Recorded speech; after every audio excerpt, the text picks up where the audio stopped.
Hello, dear students. How are you all? Now, I, Dr. Lal Babu Jaiswal, Assistant Professor, Faculty of Commerce, Banaras University, going to present the voluntary retirement, provident fund, and standard deduction. Computation of voluntary retirement. It is also called in short term VRS. VRS. V for voluntary, R for retirement, S for scheme. Voluntary retirement scheme. Dear students, voluntary retirement scheme, lump sum payment or otherwise received by an employee at the time of voluntary retirement would be taxable as profit in lieu of salary. However, it would be exempt under section 10 subsection 10C subject to the following condition. First of all, which types of undertaking is eligible for such types of provision? The employees of the following undertaking are eligible for exemption under this scheme. For public sector company, any other company, any authority established under a central or state or provincial act, a local authority, a cooperative society, or an university established or incorporated under a central or state or provincial act, and an institution declared to be an university by the University Grant Commission, or an Indian Institute of Technology, मतलब IIT, such institutes of management as the central government may by notification in official gazette specify in this behalf, or any state government, the central government, and institution having importance throughout India or in any other state as the central government may specify by notification in official gazettes, are included these organizations for the exemption benefit under section 10 subsection 10C of Income Tax Act 1961. Dear students, what are the guidelines regarding to the voluntary retirement scheme? The scheme should be framed in accordance with such guideline as may be prescribed and should include the criteria of economic viability. Economic viability के लिए जो establish किया गया हो guideline.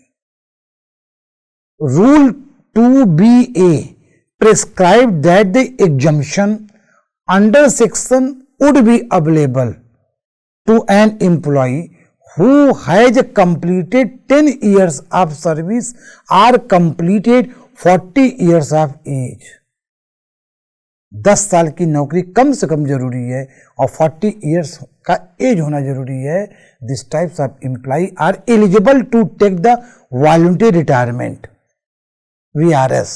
However, this requirement is not applicable in the case of employee of a public sector company under the scheme of voluntary separation framed by the company. अगर कोई company है, कोई पब्लिक लिमिटेड कंपनी, कोई private limited company है, तो उनके लिए 10 साल और 40 साल की एज जरूरी नहीं है.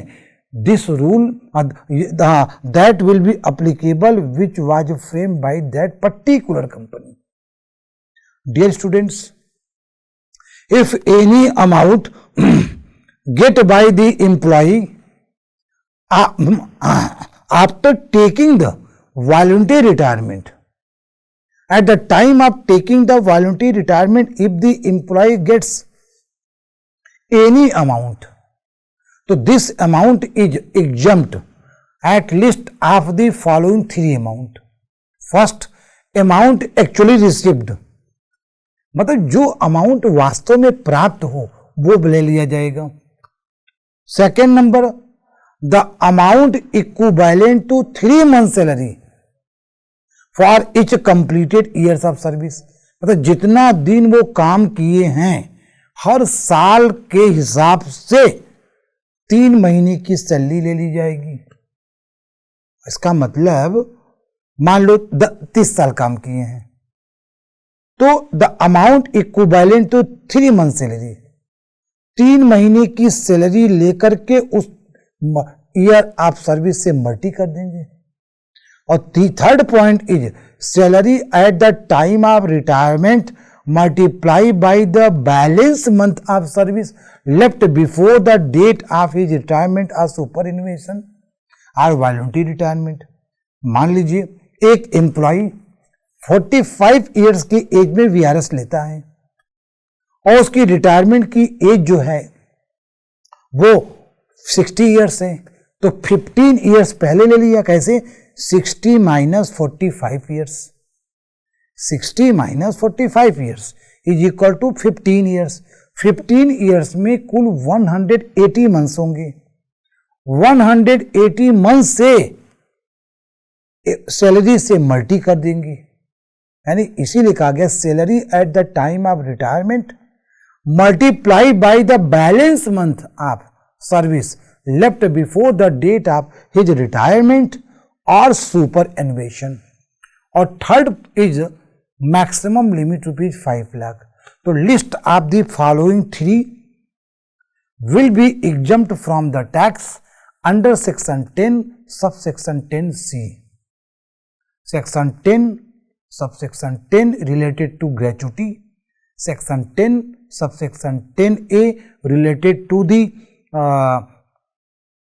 commuted value of pension, section 10 subsection 10AA related to the encashment of on leave, section 10 subsection 10B is related to compensation for retrenchment, section 10 subsection 10 is related to the compensation for voluntary retirement. So in the case of voluntary retirement, I am saying list of the following 4 amount will be exempt. First, actual received amount of VRS amount, actual amount received of VRS. Second, on the basis of 3 months salary, on the basis of 3 months salary, the salary of total completed service period in years.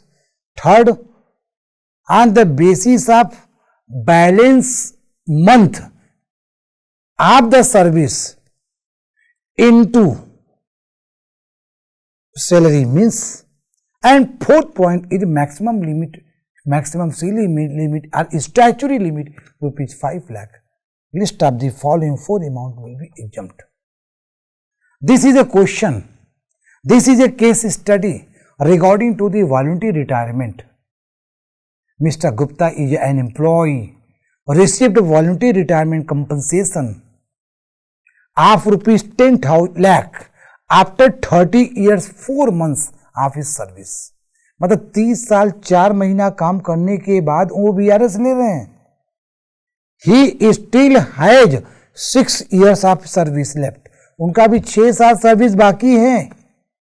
इसका मतलब ये हुआ अगर उनकी mister Gupta retirement age is 60 years, तो then he took the voluntary retirement at the age of the near about 54 years.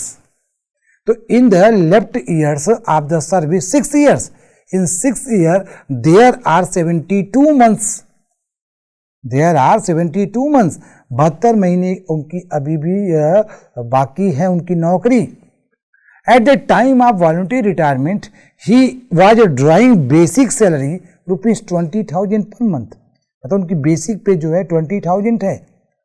Dearness allowance which form of part of pay यानी this is also card under the terms of employment 5,000 per month.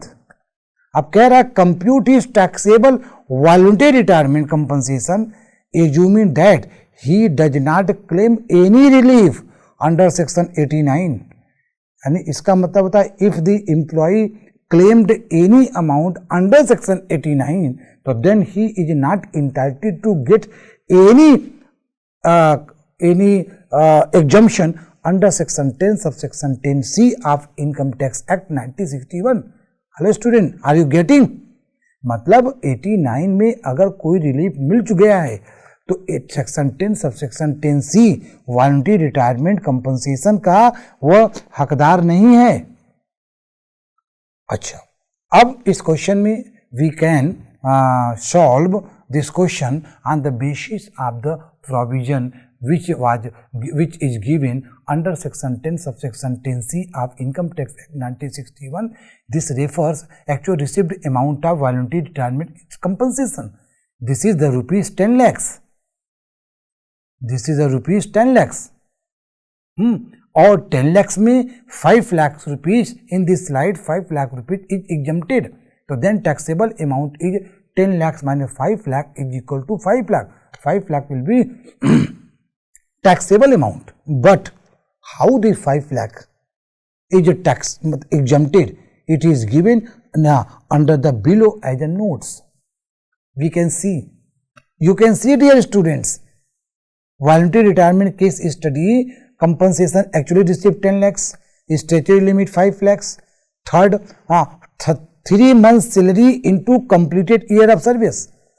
तो salary कितनी है बच्चों? 20,000 basic पे, 5,000 आपका क्या है dearness allowance, तो टोटल मिलके 25,000। 25,000 का 3 से मल्टी कर देंगे 75,000, 75,000 का 30 से मल्टी कर देंगे तो 22,50,000, 22,50,000।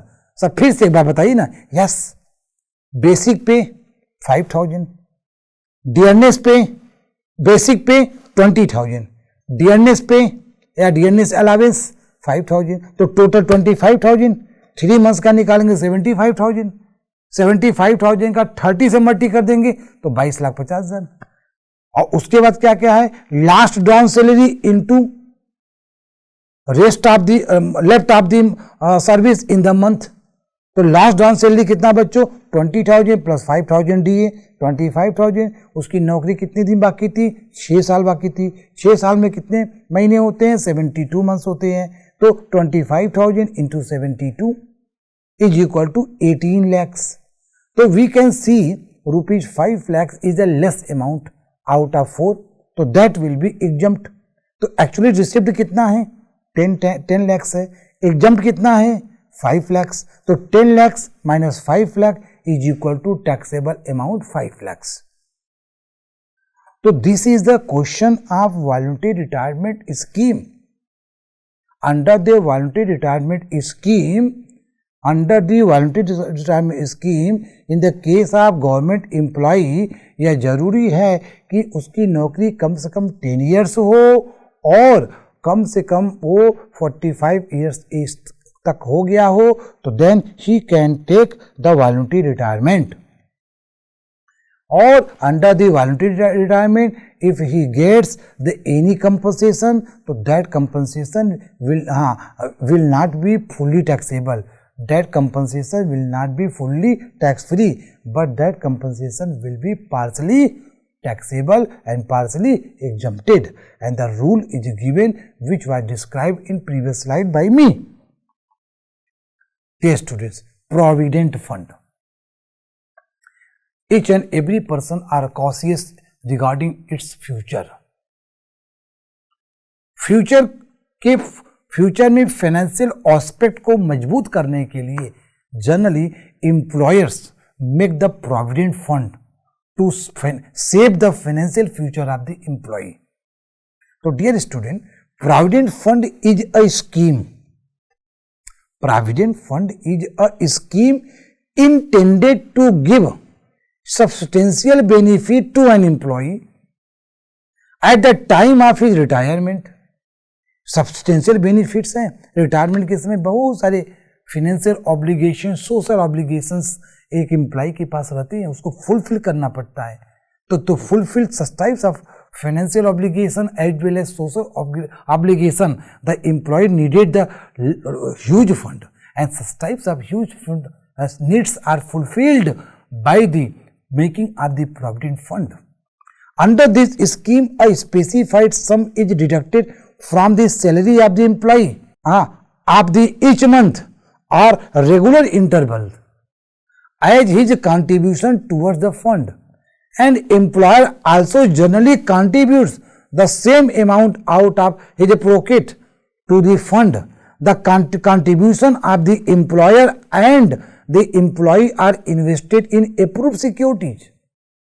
Interest earned thereon is also credited to the account of the employee. Thus, the credit balance in a provident fund account of an employee consists of the following. First, employee contribution. Second, interest on employee contribution. Third, employer contribution. And fourth, interest on employer contribution. तो किसी employee का जो fund होता है वो 4 component को लेकर के कंसिस्ट करता है. This is the chart of the provident fund. This is also represent the types of provident fund. Recognized provident fund, unrecognized provident fund, statutory provident fund and public provident fund. Recognized provident fund RPF, unrecognized provident fund URPF, statutory provident fund SPF and public provident fund PPF. These are the types of the fund. Recognized provident funds are the funds which is recognized by the income tax department or income tax commissioner. Unrecognized provident funds are the funds which are not recognized by the income tax commissioner or income tax department. A statutory provident fund is the fund which is established under the special act. Generally, this special act is 1925. And third is a public provident fund. Public provident fund is also important funds. Dear students, in the case of recognized provident fund is given under the Provident Fund and Miscellaneous Provision Act 1952. Such types of funds is recognized and it is governed by Part A of Schedule 4th of Income Tax Act 1961, and this schedule contains various rules regarding the following. First, recognition of the fund. Second, employees and employer contribution to fund. A third, treatment of accumulated balance, etc. These are the provisions of the provident fund. We can see unrecognized provident fund, URPF, a fund which is not recognized by the income tax commissioner, is called the unrecognized fund. A statutory provident fund, it is governed by the Provident Fund Act 1925. And such types of statutory provident fund applies to the employee of government, railways, semi-government institutions, local bodies, universities and all recognized educational institutions. And next and last fund is called Public Provident Fund, PPF. Public Provident Fund is operated under the Public Provident Fund Act 1968. इसमें कोई भी बंदा किसी schedule bank में, public sector bank में account open करा सकता है. और this fund is also open with the name of the minor, with the help of the his guardian. तो अब at the time of the tax treatment during the employment period, तो we can see in this chart. In the case of recognized provident fund, employer's contribution is taxable if it is excess to 12% of salary, means under the head of the salary.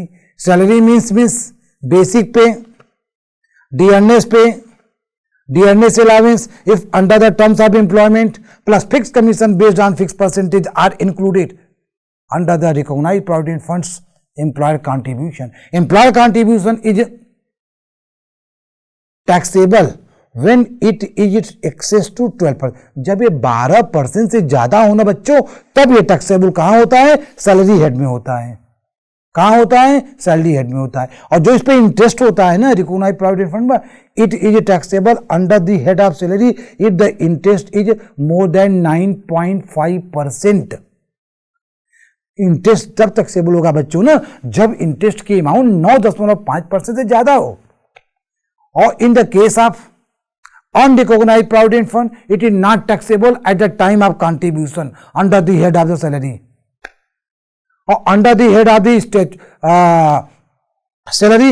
Statutory provident fund contribution is not taxable at all.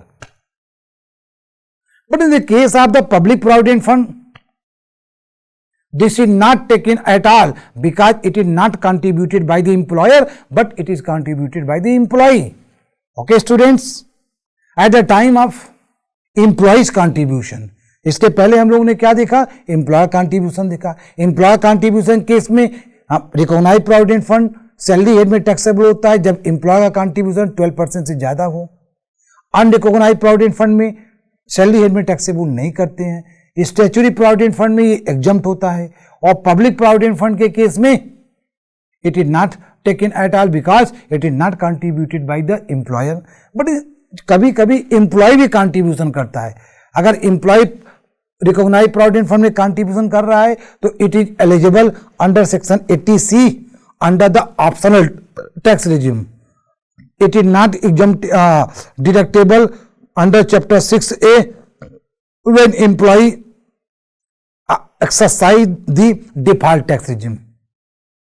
But in the case of unrecognized provident fund, the employee contribution is not eligible for the deduction. In the case of statutory provident fund, the employee's contribution is deductible under section 80C of chapter 6A deduction if the employee exercise the optional tax regime. But in the case of public provident fund, the employee's contribution is also deductible if the employees exercise the optional tax regime. यानी employ का contribution statutory provident fund, public provident fund, recognised provident fund में तभी exempt होगा जब वो optional tax regime को adopt करे। Default tax regime में इसके कंट्रीब्यूशन को 80C में डिडक्ट नहीं किया जाएगा, नहीं करना पॉसिबल है। Interest, regarding to the interest credited on the employer's contribution, I was discussing about this. Amount in excess of 9.5% is taxable under the head of salary under section 17 subsection 1 of Income Tax Act 1961. In the case of unrecognized provident fund, not taxable at the time of credit of interest. Statutory provident fund, it will be fully exempt. In the case of public provident fund, PPF, not applicable. But interest credited on employees contribution, जब employee के contribution पर interest credit होता है तो amount in excess of 9.5% per annum is taxable as a salary. In the case of unrecognized provident fund, it is not taxable, it is not taken. In the case of statutory provident fund, exempt up to the certain limit. In the case of public provident fund, it will be fully exempt. Dear students, amount withdrawn on retirement or termination, जब कोई employ retire हो जाता है या उसका termination हो जाता है and get the amount of funds, amount of lump sum amount of recognised provident fund, तो it will be exempt under section 10 subsection 12 subject to certain condition. In the case of unrecognized provident fund, employees contribution is not taxable. Interest on employees contribution is taxable under the residuary heads of the income, that is income from other sources, or employer contribution and interest thereon will be taxable under the head of salary. But in the case of statutory provident fund, it will be amount withdrawn, it will be fully exempt under section 10 subsection 11 as well as withdrawn from public provident fund, it is also tax free. मतलब statutory provident fund और public provident funds withdrawn amount will be fully tax free under section 10 subsection 11. So dear students, recognized provident fund, however, section 10 subsection 11, section 10 subsection 12 would not be available in respect of income by way of interest accrued during the previous year to the extent it relates to the amount or aggregate of amount contribution made by that person या employee exceeding 2,50,000 in any previous year in that fund on or after 1st April 2021. Dear student, एक नई guidelines आ गई है, guideline आई है कि after 1st अप्रैल 2021 ये जो तमाम प्रकार के पीएफ हैं, पब्लिक फंड्स हैं, पब्लिक प्रोविडेंट फंड्स हैं, इसमें 2,50,000 रुपए से ज्यादा if the contribution made by the employ exceeding 2,50,000 रुपए से ज्यादा इसमें कंट्रीब्यूशन नहीं किया जा सकता, जो अब ये लिमिट 5 लाख रुपीस तक हो गई है, ये 1st अप्रैल 2021 से. Now I am going to discuss about a case study regarding to the provident fund. Mr. B retires from his service on December 31st 2024 after 25 years of service. Following are the particulars of his income / investment for the previous year 24-25. Basic पे उसका 16,000 per month है for 9 month. Dearness allowance जिसका 50% part under the terms of retirement है 8,000 उसका per month है, 9 month का 72,000. Lump sum payment receive from unrecognised provident fund 6 lakh है. Deposit इन PPF account उसने किया है 40,000. तो अब out of the amount received from the unrecognized provident fund, the employer's contribution was 2,20,000 and interest thereon 50,000. The employee's contribution was 2,70,000 and interest thereon 60,000. The question is, what is the taxable portion of amount received from unrecognized fund in the hands of Mr. B for the assessment year 25-26? So dear student, employer contribution and interest thereon will be taxable under the head of salary, and employee interest on employees contribution will be taxable under the head of auxiliary heads of income. Next slide is related to the answer.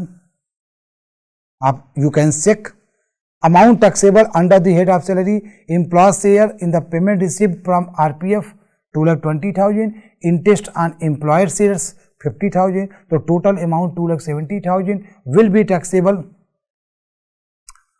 under the head of income from salary. Amount taxable under the head of income from other sources, तो interest on employee share 60,000. तो total gross income of the employee 2,70,000 plus 60,000 is equal to 3,30,000. So dear students, this amount is taxable amount. However, employee is not eligible for deduction under section 80C for contribution to URPF at the time of such contribution. The employee's share received from URPF is not taxable at the time of withdrawal as the amount has been already been taxed as a salary income. तो dear students, जब एक employ URPF में contribution करता है और उस contribution के बाद वह रिटायरमेंट के बाद या सुपर एन्युएशन के बाद वह यूआरपीएफ से पैसा पाता है, तो it will not be taxable in the hands of employ, क्योंकि ये ऑलरेडी टैक्सेबल हो चुका है. Dear students, standard deduction. In the case of standard deduction under the old tax regime or optional tax regime, the amount of standard deduction is ₹50,000. मतलब standard deduction ₹50,000 और amount of salary which is lower, which is a lower, यानी standard deduction which is a lower. Under new tax regime, the deduction amount is ₹75,000. Deduction amount is ₹75,000. New tax regime यानी आपका default tax regime. Under the default tax regime, the amount of deduction now extended by the government 75,000. Dear student, Government of India wants to promote the default tax regime. From year to year, Government of India is trying to make the attractive tax regime as a default tax regime. So in this year, when our Prime Minister, our Finance Minister, when he was presenting the budget, in the budget, when she was presenting the budget in the month of August 23, 2024, he announced under the new tax regime, under the default tax regime, the standard deduction is increased by ₹25,000. It means now the standard deduction under the default tax regime up to ₹75,000, but there is no change under the optional tax regime regarding to standard deduction. If we talk about the deduction under the head of the salary, so there are 3 types of deductions. First, standard deduction under section 16 subsection 1 Roman 1A. Second, entertainment allowance section 16 subsection Roman 2. Third, employment tax section 16 subsection Roman 3rd. So dear students, there are 3 types of deductions which are applied in the case of while we computing the income from salary. Income from salary, generally we know income from salary is given from section 15 to section 17. Section 15 to section 17 में section 16 भी आता है. Section 16 directly refers to deductions, and section 16 having the 3 deductions: standard deductions, entertainment allowance, and employment tax. So dear students, I hope you all got each and everything regarding today's class. Today's class was related to the compensation for voluntary retirement scheme at the time of retirement. If the employee got the amount of various types of funds like as a recognized provident fund, unrecognized provident fund, statutory provident fund and public provident fund, as well as also discussed by me regarding to the various types of deductions: standard deductions, entertainment allowance and employment tax. So now it is the time of leaving of today's class. Thanks to all of you for nice listening. Thanks again to all of you.